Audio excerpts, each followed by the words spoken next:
अफगानिस्तान अपनी ज़मीन दहशत गर्दी के लिए इस्तेमाल न होने दें। अफगान हुकूमत से दरख्वास्त है खित्ते की तरक्की के लिए मिलकर काम किया जाए। अफगान हुकूमत से कहा है किसी मुल्क की ज़मीन दहशत गर्दी के लिए इस्तेमाल नहीं होनी चाहिए। नायब वज़ीर आज़म इसहाक डार की काबुल में न्यूज़ कॉन्फ्रेंस। कहा अफगानिस्तान से मुज़ाकरात में 4 उसूली फैसले हुए। अफगान महाजरीन को इज़्ज़त व एहतराम के साथ वापस भेजा जाएगा। अफगान महाजरीन को अपना सामान साथ लाने की इजाज़त होगी। अफगान महाजरीन अपनी जायदादें बेच सकते हैं।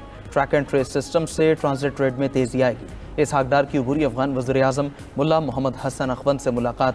सिक्योरिटी, तिजारत, ट्रांजिट ट्रेड और बाहमी दिलचस्पी की उमूर पर तफसीली तबादले ख्याल। पाक अफगान क़यादत ने मुलाकातों में मुश्तरका अमन व तरक्की के आज़म का इजहार किया। अफगान वज़ीर ख़ारजा मौलवी अमीर खान मुत्तकी से अहम इशूज़ पर मुज़ाकरात हुए। तर्जुमान दफ्तर ख़ारजा के मुताबिक इसहाक डार ने सिक्योरिटी और बॉर्डर मैनेजमेंट के मसाइल हल करने पर जोर दिया। दोनों वज़ीर ख़ारजा ने बाहमी मफाद पर मबनी ताल्लुकात के फ़रोग़ पर इत्तिफ़ाक़ किया। इसहाक डार एक रोज़ा दौरे अफ़गानिस्तान के बाद वतन वापस आ गए।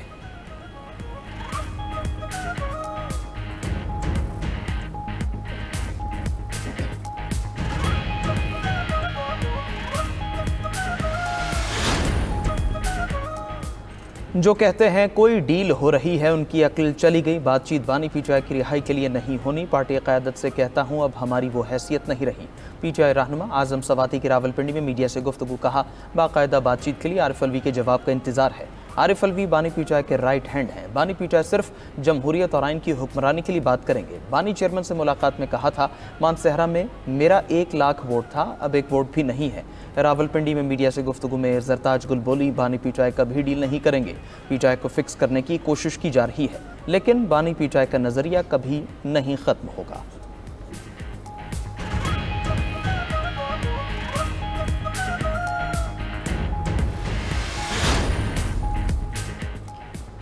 मिनरल्स बिल पास होगा या गंडापुर फारिग होंगे? वजीर आला केपी को मिनरल्स बिल पर अपोजिशन जमातों को ऑन बोर्ड लेना होगा।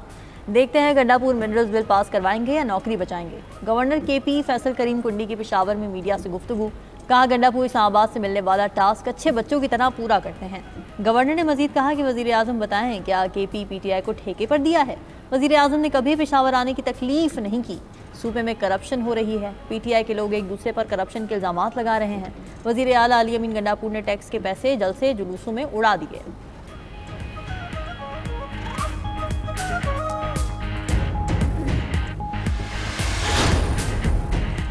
हाईकोर्ट्स में मुस्तकिल चीफ जस्टिस तैनात करने का फैसला। जुडिशल कमीशन का 2 मई को होने वाला इजलास रीशेड्यूल कर दिया गया। Chief justice Pakistan justice Yahya Afridi की सदारत में जुडिशल कमीशन का इजलास अब 19 मई को होगा।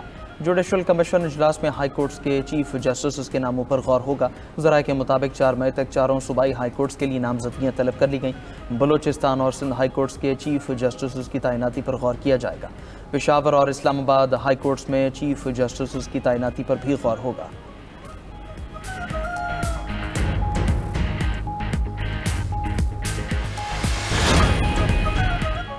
चीफ जस्टिस पाकिस्तान ने जजेस के तबादलों पर रजामंदी जाहिर की थी। आर्टिकल 200 की शिक 1 के तहत सदर मुमलिकत जज का तबादला कर सकते हैं।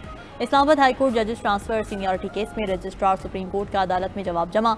रजिस्ट्रार ने मौक़िफ़ इख्तियार किया कि वजारत कानून ने ट्रांसफ़र से पहले 1 फरवरी को चीफ जस्टिस से राय तलब की। दूसरी तरफ जुडिशल कमीशन ने अपना जवाब सुप्रीम कोर्ट में जमा करा दिया। जवाब में मौक़िफ़ इख्तियार किया गया कि जजेस तबादलों में आइन के मुताबिक जुडिशल कमीशन का कोई किरदार नहीं। जुडिशल कमीशन का मैंडेट आइन के आर्टिकल 175A में दिया गया है। जुडिशल कमीशन की बुनियादी जिम्मेदारी सुप्रीम कोर्ट, हाई कोर्ट और फेडरल शरीयत अदालतों में जजेस तकर्रुरी है।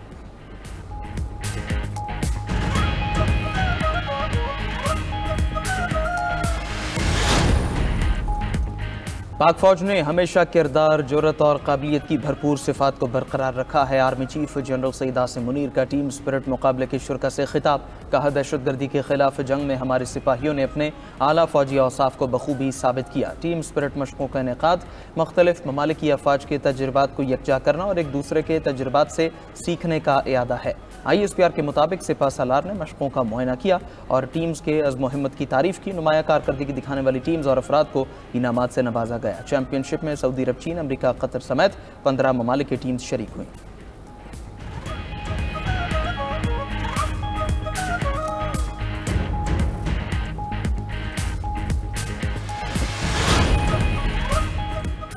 ये सियासी तानेबाजी, झूठी बातों या शोबदाबाजियों का वक्त नहीं। कुछ लोगों को सियासत बचाने के लिए मसाइल पैदा करने की आदत है। वज़ीर इत्तलात पंजाब अज़मा बुखारी कहती हैं, मरीम नवाज़ पर लोगों का एतमाद बढ़ रहा है। ये जलसे जुलूसों से नहीं आता। कहा जाता है किसान मर गए। क्या बाकी सूबों ने गंदम की इमदादी कीमत का ऐलान किया है? मनफी प्रोपेगेंडे के बजाय सोशल मीडिया का दुरुस्त इस्तेमाल करना चाहिए।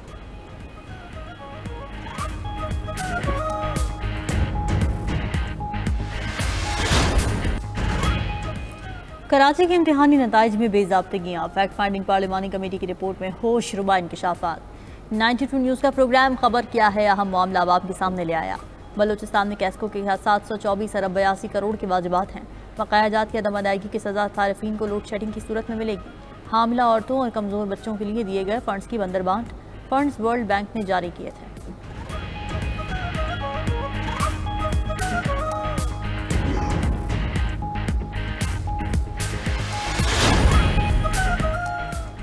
कराची में आज से हीट वेव का अलर्ट जारी। हीट वेव के दौरान पारा 41 डिग्री तक जा सकता है। महकमा मौसमियात के मुताबिक समुद्री हवाएं बंद रहने से शहर में नमी बढ़ेगी। हीट वेव की सूरत हाल 23 अप्रैल तक बरकरार रह सकती है। मौसमियाती माहिरीन की कराची के शहरियों को गैर ज़रूरी तौर पर बाहर ना निकलने की हिदायत। दूसरी तरफ महकमा मौसमियात ने पंजाब में मतला जुज़वी अबरालूद रहने की पेशगोई कर दी।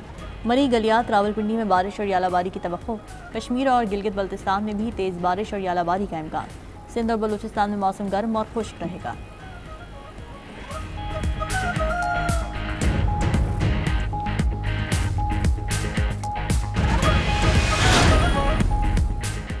रूसी सदर ने ईस्टर पर यूक्रेन में 30 घंटे की जंग बंदी का ऐलान कर दिया। व्लादिमीर पुतिन का यूक्रेन के खिलाफ तमाम फौजी कार्रवाइयाँ रोकने का हुक्म।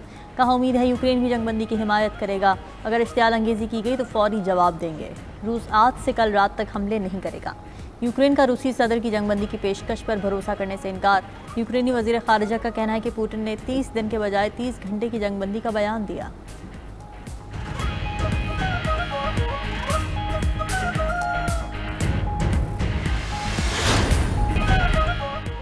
ईरान और अमरीका के इतालवी शहर रोम में जौहरी प्रोग्राम पर मुज़ाकरात। फ़रीक़ैन का मुज़ाकरात के लिए अगले हफ्ते तीसरी बैठक पर इत्तिफ़ाक़। ईरान अमरीका के दरमियान बिलवास्ता बातचीत ओमानी सिफारतखाने में हुई।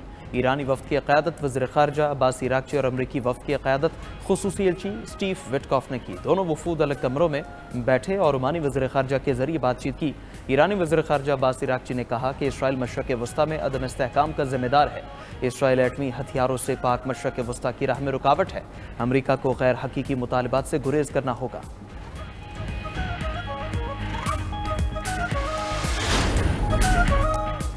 इजराइल की गाजा में बमबारी से 48 घंटों में 92 फ़लस्तीनी शहीद। इजराइल ने पनाह गुज़ीन खैमों को भी निशाना बनाया। 7 अक्टूबर 2023 से शहदा की तादाद 51,065 हो गई। फ़लस्तीनी हुकाम के मुताबिक सहूनी हमलों में 1,16,500 से ज़्यादा अफराद ज़ख्मी हुए। हज़ारों लाशें अब भी मलबे तले दबी हुई हैं। इजरायली फ़ौज ने भूख और प्यास को हथियार बना लिया। फ़लस्तीनियों के लिए इमदाद रोके जाने पर गाजा में खुराक की बदतरीन किल्लत। उधर फ़लस्तीनी सदर महमूद अब्बास 16 साल बाद शाम पहुँच गए। दिमश्क में शामी सदर ने इस्तकबाल किया।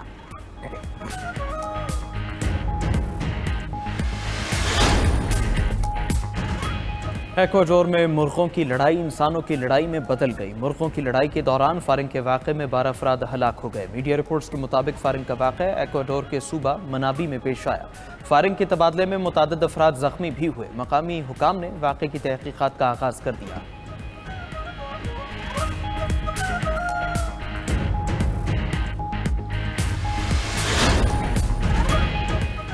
शुमाली इटली, स्विट्जरलैंड और फ्रांसीसी इलाकों में तूफान से 4 अफराद हलाक हो गए। शुमाली इटली में शदीद बारिशें, पानी घरों में दाखिल, रेल और दीगर सफरी खिदमात मुतासर। खबर एजेंसी के मुताबिक शुमाली इटली में मुख्तलिफ हादसात में 3 अफराद हलाक हुए। स्विट्जरलैंड के कुछ इलाकों में बर्फबारी से बिजली की फराहमी मुअत्तल। फ्रांस में बर्फानी तोदा गिरने से एक खातून हलाक हुई।